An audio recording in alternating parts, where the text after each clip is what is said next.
शिलाद मुनि जिसने शिव जी से वर प्राप्त करा था और शंकर भगवान को ले जाकर नंदी ने जहां छोड़ दिया था,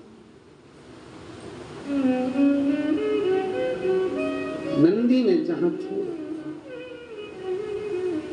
शिलाद मुनि को भगवान पत्थर में भी फूल पैदा कर देता है। हम फिर निवेदन करेंगे, शिलाद जिसकी शादी नहीं हुई, पत्नी नहीं है, उसके बाद महादेव से करें कि मुझे औलाद दो, मुझे संतान दो।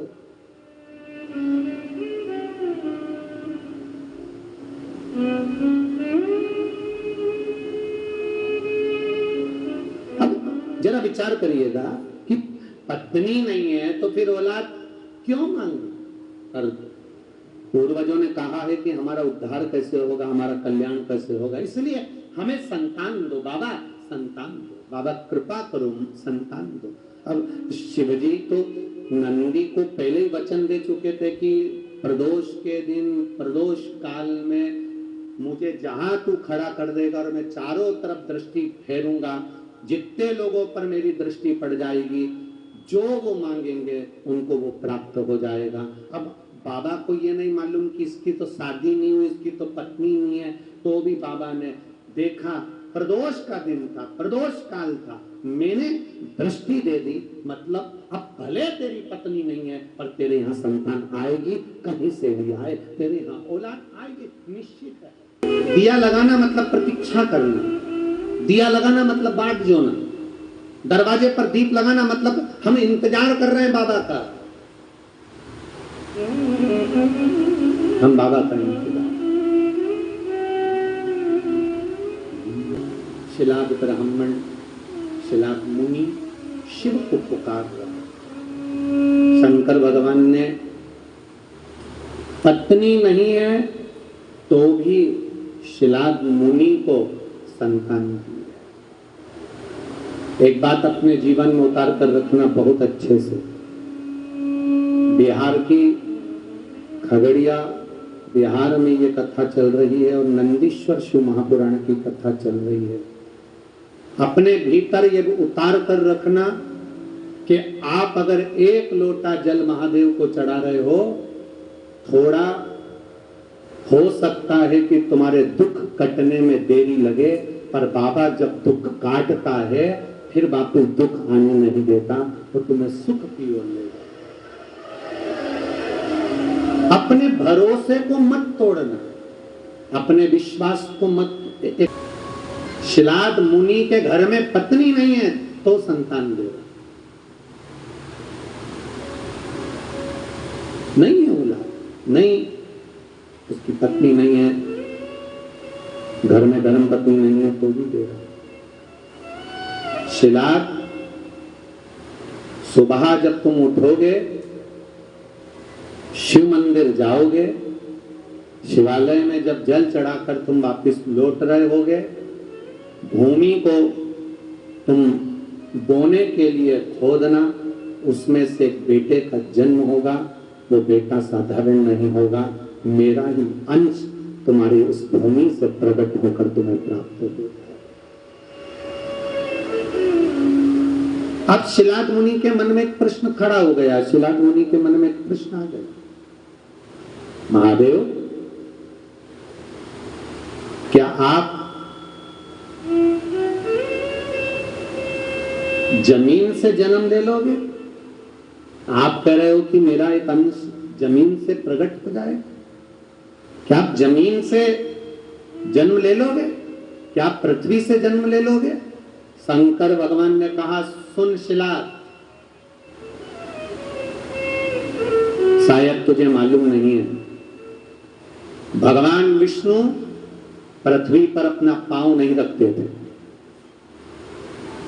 क्यों? क्योंकि भगवान विष्णु ने कहा था कि कंकर में मुझे शंकर नजर आता है, इसलिए भगवान विष्णु कंकर पर पांव नहीं रखते थे। तो मैंने नारायण से कहा कि आप मुझसे दूरी ना, मेरी और आपकी दूरी ना हो, इसलिए आप पांव मत रखो, सांप बन जाओ, तो कंकर से चिपक कर चलोगे तो शंकर के गले में पड़े रहोगे। तब भगवान विष्णु सांप बन गए और मेरे गले में नारायण सांप बनकर पड़े हुए हैं। तो सुनो शिलाद, तुम कह रहे हो क्या आप पृथ्वी से प्रकट होगे? शंकर भगवान कहते हैं सुनो शिलाद, जिसने कंकर में शंकर को जान लिया, क्या आप जमीन से जन्म ले लेंगे? जमीन से आप प्रकट हो जाएंगे? शिव जी कहते हैं कि मैं पृथ्वी पर से ही प्रकट हो जाऊंगा। पर एक बात है नंदी, शिलाद मुनि के घर में जो संतान जन्म लेगी, शिलाद मुनि के घर में जो संतान पैदा होगी, इसकी उम्र पूरी नहीं होगी, आधी उम्र में मर जाएगा।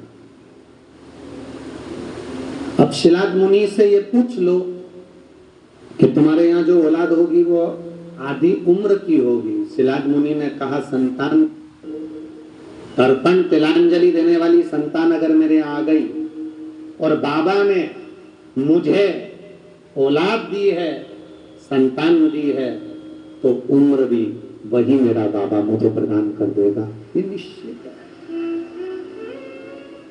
उसमें मुझे सोचने वाली बात नहीं, उसमें मुझे टेंशन का विषय नहीं। मेरे बाबा पर मेरा पूर्ण भरोसा, विश्वास। आप लोगों से, क्योंकि दिल में अगर तू बसा है तो नरक में रहने को भी तैयार है, और दिल में तू बसा है तो स्वर्ग में रहने को भी तैयार है, और दिल में अगर महादेव बसा है तो मृत्यु लोक में भी रहने को तैयार है। बस दिल में वो बसा होना, वो शिव भीतर उतरा हुआ होना चाहिए। मेरा ओ घड़ी तुम्हारे भीतर होना चाहिए। शिलाद ने कहा बेटा उन्होंने दिया है, उम्र भी वो देंगे। बेटे का जन्म हुआ, भूमि में से एक बेटे ने जन्म लिया जो आनंदी था, उसके अंदर आनंद भरा था, इसलिए उसका नाम नंदी रख दिया। नंदी रखा, धीरे धीरे बड़ा हुआ, सारा वेद पुराण शास्त्र सब शिलाद मुनि ने उसको ज्ञान दे दिया, इतना ज्ञानी पुत्र बना दिया।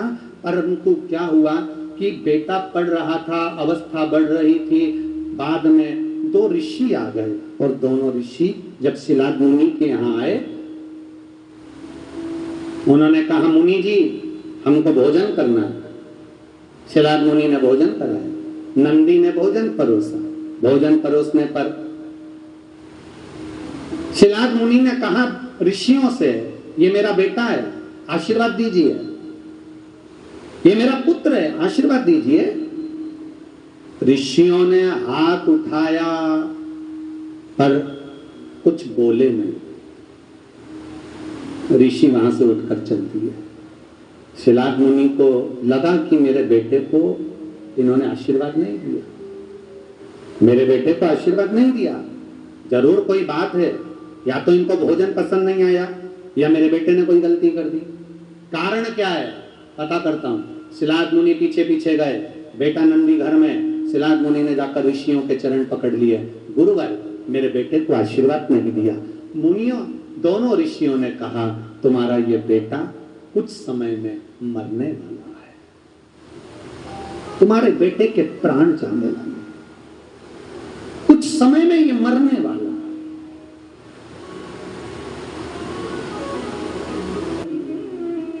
मेरे बाबा इतनी कृपा करना कि मेरा दिल, मेरा चित्त, मेरी वृत्ति, मेरा मन, मेरा हृदय तुम्हारे चरणों में रमा रहे, और ये मन कहीं जाए ना, वो जाए ना, बस तुम्हारे चरणों के साथ। शिलाद को मालूम पड़ गया कि मेरे बेटे की उम्र थोड़ी सी बची, मरने वाला है कुछ देर में।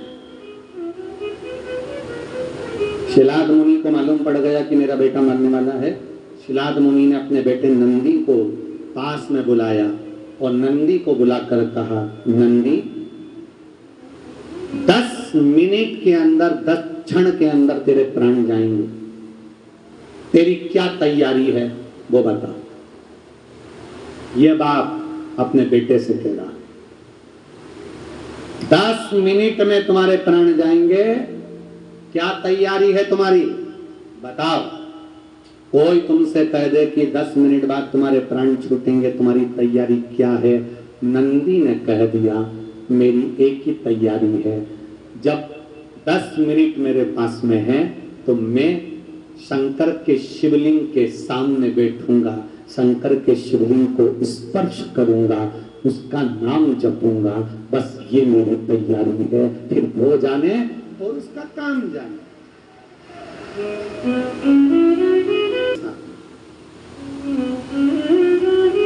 मेरा शंकर मेरे साथ, पुत्र हो आया यमराज बंदी बनाने के लिए नंदी को। नंदी शिव जी के शिवलिंग के सामने बैठा है और स्पर्श करा हुआ है। नंदी ने शंकर भगवान का स्पर्श किया, आलिंगन किया।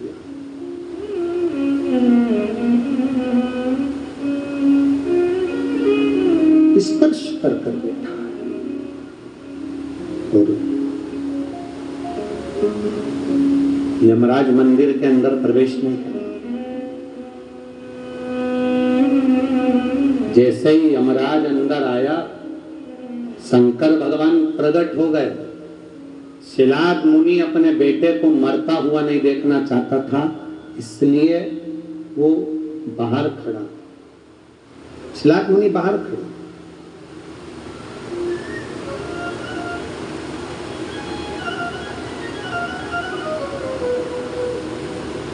जब शिलाद मुनि बाहर खड़े हैं और अंदर क्या हो रहा है ये किसको मालूम?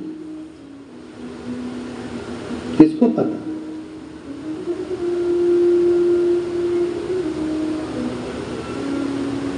किसको मालूम कि अंदर क्या हो रहा है? अब क्या हो रहा है मंदिर में, ये शिलाद मुनि को नहीं मालूम।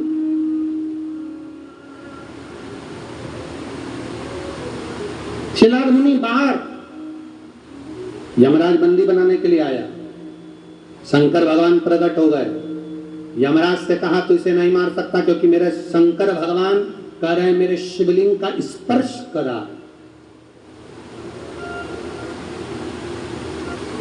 यमराज ने कहा आपका स्वरूप का स्पर्श हुआ तो क्या इसको यम की कैद नहीं सताएगी? शंकर भगवान कहते हैं सुन ले यमराज, केवल शिवलिंग के स्पर्श कर लेने से यम की कैद नहीं सताती। नहीं सुन, मेरे ऊपर चढ़ा हुआ अगर जल भी इसके शरीर से अगर लगा हुआ है या इसने धारण कर और उदर में पड़ा हुआ है, जब तक वो जल इसके उदर में है तब तक तू इसको काल के ग्रास में नहीं ले जा सकता, क्योंकि महाकाल इसके साथ। आपको क्या कहते हैं? हम रोज एक ही बात कहते हैं, शंकर जी पे एक लोटा जल चढ़ाओ, आओ का आचमन कर लो, लोटे में थोड़ा सा पानी बचा कर ले आओ, अपने घर वालों को दे दो। घर वाले नहीं लेते हो तो मटके में घर में जो हंडा उसमें डाल दो, सब पी लेंगे। प्रयास करो शिव मंदिर तक जाने।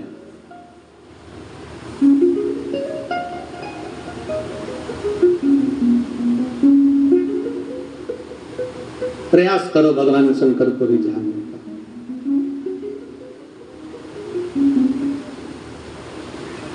और जब हम शिव को रिझाने का प्रयास कर लेंगे, भगवान शंकर को मनाने का प्रयास कर लेंगे, शिव को अपना बनाने का प्रयास कर लेंगे, तो अपने आप सुख का अनुभव हो जाए, अपने आप आनंद का अनुभव हो।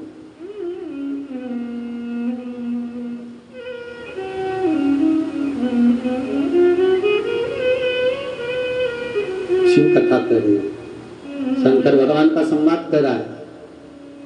यमराज ने कहा भोलेनाथ जी से क्या इसके प्राण नहीं जाएंगे? शंकर भगवान ने कहा दिया सुनो ए यमराज, तुम इसको लेने के लिए आए हो और मुझसे बिना पूछे मंदिर के अंदर प्रवेश कर गए हो। अब इसको कोई मारने वाला जन्म नहीं ले सकता।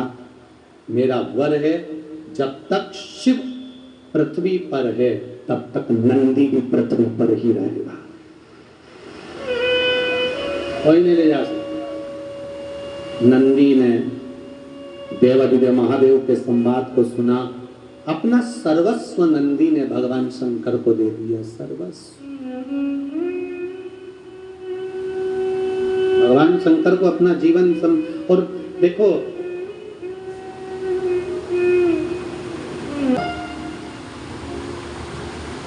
शिलाद मुनि ने कहा बेटा तुमको दे दिया, शिव जी ने बेटे के लिए विचार किया और शंकर भगवान ने बेटे के लिए विचार करा और मरुतों की कन्या सुयशा के साथ में, मरुतों की कन्या सुयशा के साथ में नंदी का विवाह कर दिया। सुयशा के साथ जब नंदी का विवाह हुआ, नंदी विराजमान हुए। एक दिन नंदी ने भगवान देवाधिदेव महादेव से प्रार्थना की। नंदी शिव जी से कहा आपकी ये बहू आ गई है, इसको मैं कहां रखूंगा, कहां रखूं मैं इसको? शंकर भगवान कहते हैं सुनो नंदी, मैं पार्वती जी को अपने साथ शिवलिंग में जलाधारी के रूप में रखता हूं। आप सुयशा को जिस जगह पर आप बैठोगे, बैठने की जो जगह होगी आपकी, वो सुयशा का स्थान कहलाएगा। जो नंदी का स्पर्श कर कर मुझ पर जल चढ़ाने के बाद नंदी का स्पर्श कर कर जाएगा, वो यश अपने साथ लेकर जाएगा, वैभव अपने साथ लेकर जाएगा। सहजता नहीं है नंदी का स्पर्श। बोल बम का नारा है। नंदी ने श्रवण किया, भाव आ गया, आनंद में आया, समय बीता। नंदी भगवान शिव के साथ रहने लगे। नंदी शंकर भगवान की आराधना में डूबते गए। सेवा करो, बहुत अच्छी सेवा करो, सेवा का फल मिलता जरूर है।